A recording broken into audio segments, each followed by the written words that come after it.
The Miami Heat played their second preseason game of 2025 last night against the Milwaukee Bucks.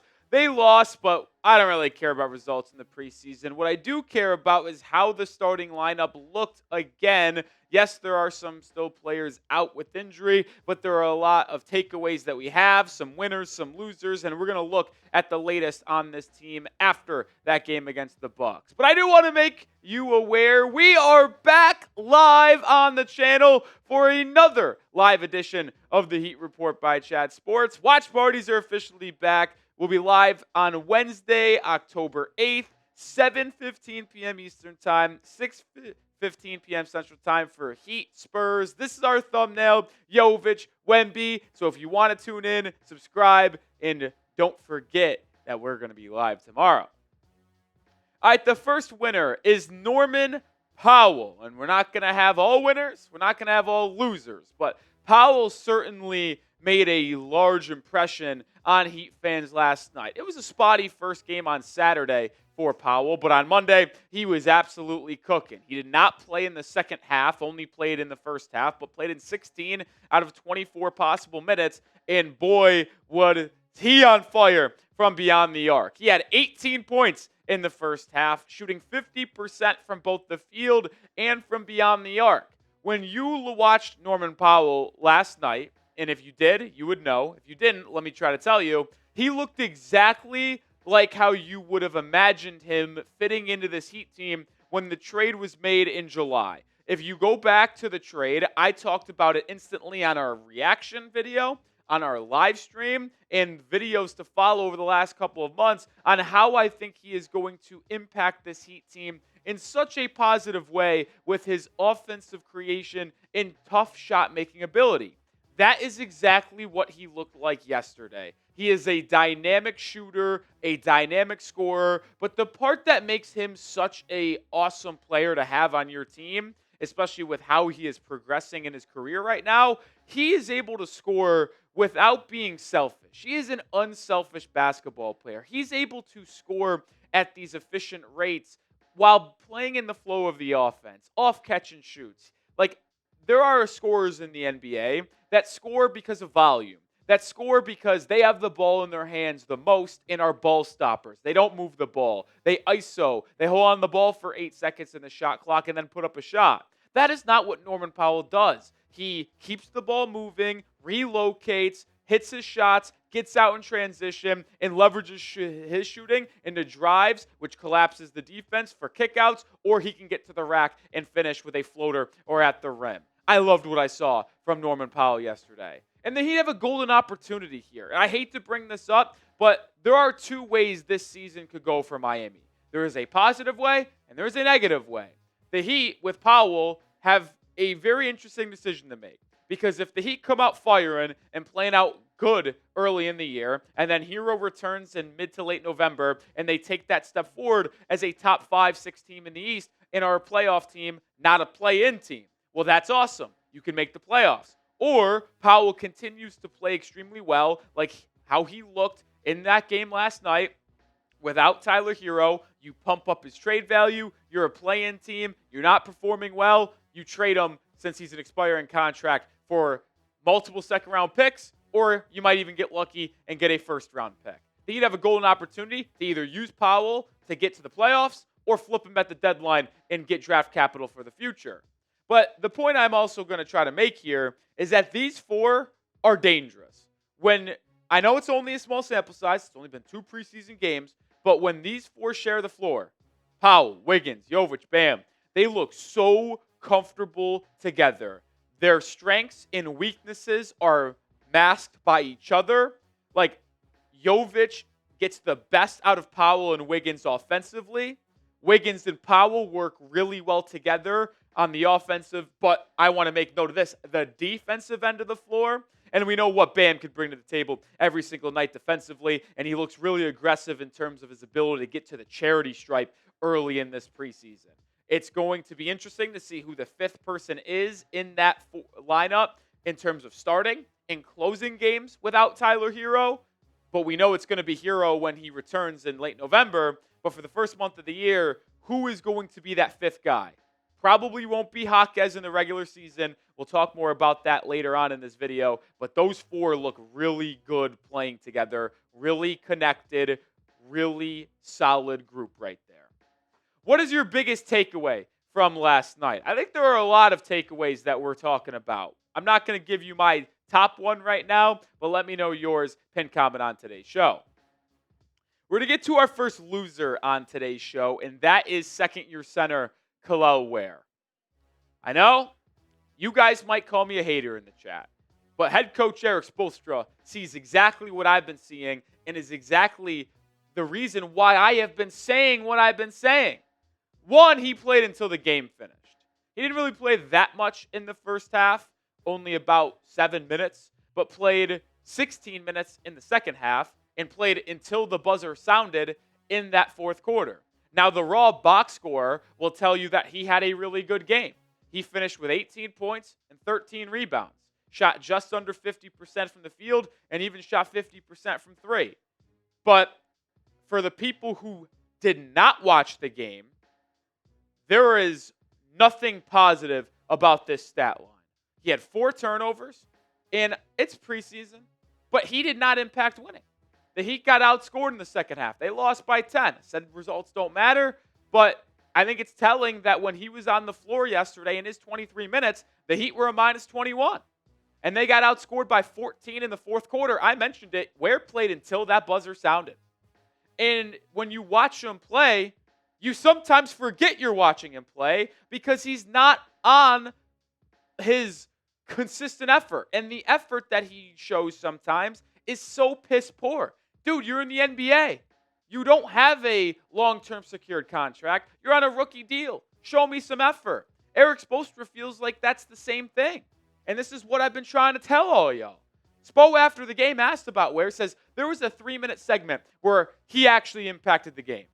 But the rest of it has to impact the game actually.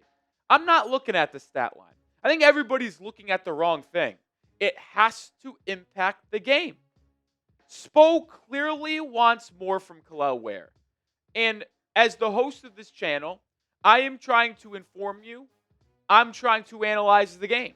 And when I watched Ware last season, I watched Ware in the Summer League, I saw consistent lack of effort, and it's almost like he didn't want to be there.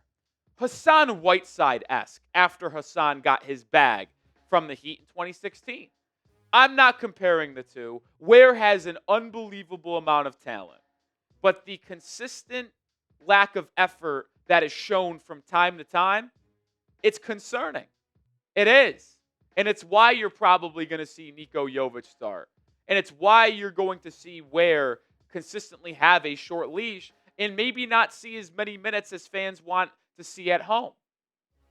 It's just the truth of the story here, folks. Ware's got to prove it to the head coach that he wants to be on the floor and will give consistent effort, will impact the game, so he can be on the floor for 20, 25 minutes a night.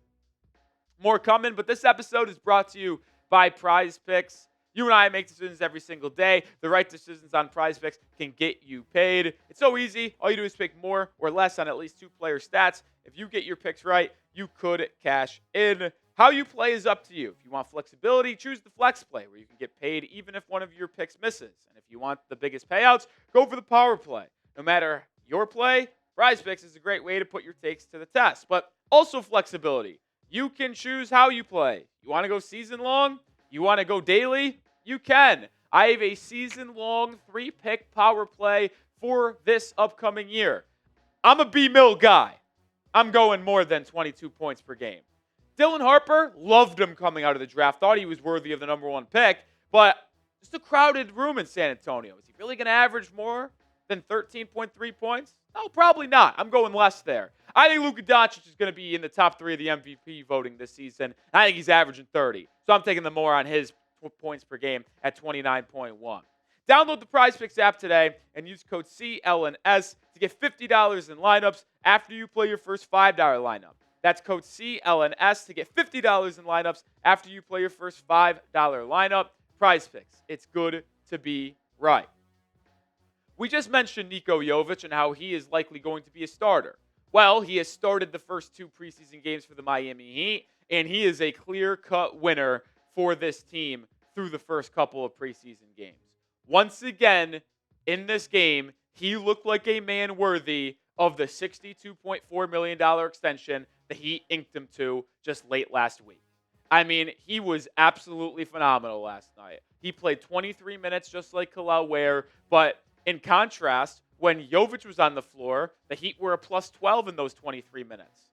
And that's the contrast to Ware being a minus 21 in his 23 minutes. He just stuffs the stat sheet, man. He impacts the game in so many different ways. And that is what I've been trying to tell people and why I think Jovic should start.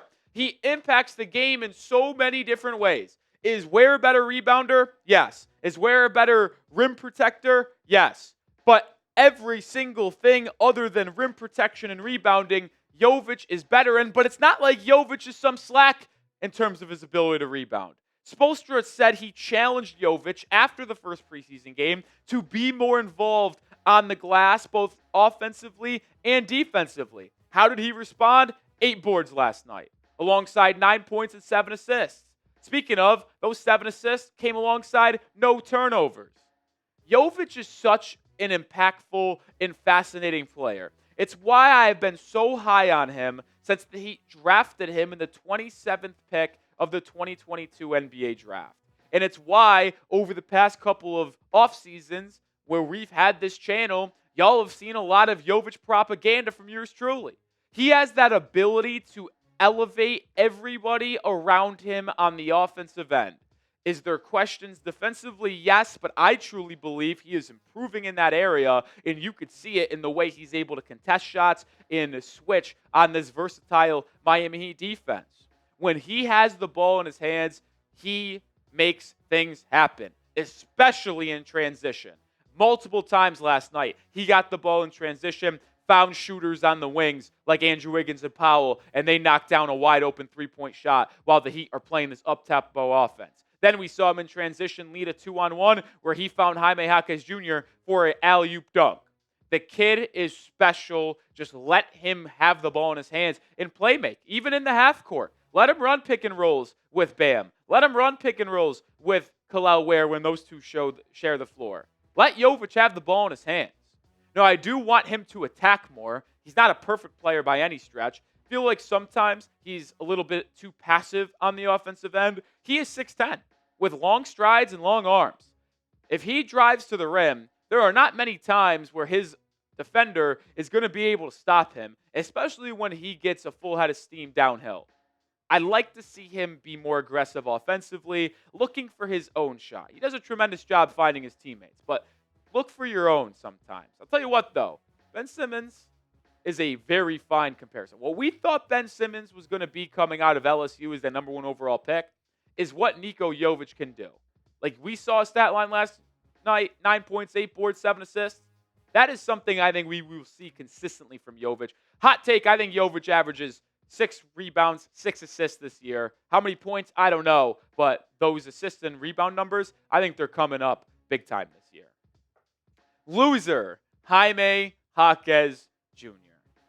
This pains me to make this kind of segment on Jaime because I was hoping that he was going to really flash early in the preseason with all of these players injured. Herro, Yakachonis, Davion, Rozier. Like, there was a large opportunity for Jaquez to show what he's capable of early in training camp and in the preseason. But he just hasn't been able to do it. His fit on this roster is just so clunky, and it looks like he really doesn't know what to do with himself at times. Like last night, yeah, does his box score look good? 9 points, 4 boards, 3 assists, made his 1 3-pointer shot 50% from the field. But when you look at the actual game and watch it, he played 16 minutes in the first half, 7 in the second half. Well, 7 of his 9 points came in that second half. So when he shared the floor with Jovic, Bam, Wiggins, and Powell, as that was the 5-man lineup, Jaquez and those 4, he only had 2 points. He had a couple turnovers. He struggled finding his groove. It looked exactly how it looked last year, where he was spamming the spin move when he drive downhill, and he really couldn't look normal and look like he was a part of this Heat normal flowing offense. Now, I will give him some slack. He's kind of put into a tough spot right now because that lineup I just mentioned, Jaquez, Powell, Jovic, Wiggins, Bam, that doesn't have a true natural point guard. Jovic is doing a lot of ball handling, same with Powell, but Jaquez has the ball in his hands a ton, looking to create and bring the ball up in that five-man group. And that's just not his role. I think the Heat hoped after his rookie season he would be able to take that next step forward as a guy who could handle the rock, can play make, can isolate for himself offensively. But that's just simply not who he is. He has to get his in transition, get his off the catch, and off cuts made with other people in the ball in his hands. You just simply can't trust Triple J with the ball in his hands to create for himself or others at this point in his career. We're going to round out the show here in a second, but do you have faith in Jaime Jaquez Jr.? Type Y for yes or type N for no. Let me know your thoughts down in the comment section. I didn't want to really incorporate them too much, but bonus losers here. Ethan Thompson, Trevor Keels, and Jameer Young. The three players that are fighting for the last two-way spot on this Miami Heat team. Remember, the Heat have one two-way contract open. Probably going to give it to one of these players that is currently on Exhibit 10. Well, we talked about Ethan Thompson on yesterday's show. He only played 9 minutes, went 1 of 3 from the field, didn't really do much in that fourth quarter. Trevor Keels played the most minutes in this game, 29 minutes, 0 points, 0 of 8 shooting. Not a good game for Keels after having 12 points and shooting 4 for 4 on Saturday against the Magic. And then Jameer Young, 18 minutes, 4 points, 1 of 6 from the field. Those three who are competing for that last two-way spot really had an opportunity for one of them to take the stranglehold on it if one of the three performed well because of how poorly the other two played. But everybody struggled, so they're all losers, and there's no clear-cut favorite for that last two-way contract spot. By the way, Vlad Golden and Dane Donja, two big men for the Heat, Golden on a two-way deal, both DNPs. All right, your daily update on the Heat pace. This is something we're monitoring because we're so excited and hopeful that the Heat play with a up-tempo pace this year as they haven't done in the past, bottom 3 in the NBA in each of the last 4 years. They had a 106.5 pace against the Magic and a 109.5 pace in that Milwaukee Bucks game. Through 2 games, they have a 108.0 average pace. That is third best in the NBA preseason to this point. They trail the Milwaukee Bucks because they also were up-tempo in that game with Miami, and they've only played 1 preseason game, so that tempo is a little bit higher than, obviously, Miami's average. The point I'm trying to make, it seems, through 2 preseason games, this tempo that Miami has talked about in practice and to the media seems to be a real thing. We'll see if it continues in the preseason and into the regular season. But make sure you are subscribed because we are live for Heat basketball. First time in the 2025 season tomorrow against the San Antonio Spurs. The only preseason game we'll be live to because the schedule with the NFL season just makes it a little bit too difficult. But I'm super excited to be back hanging and watching Heat basketball with Heat fans. Subscribe if you haven't already, and make sure you join us tomorrow evening for that watch party.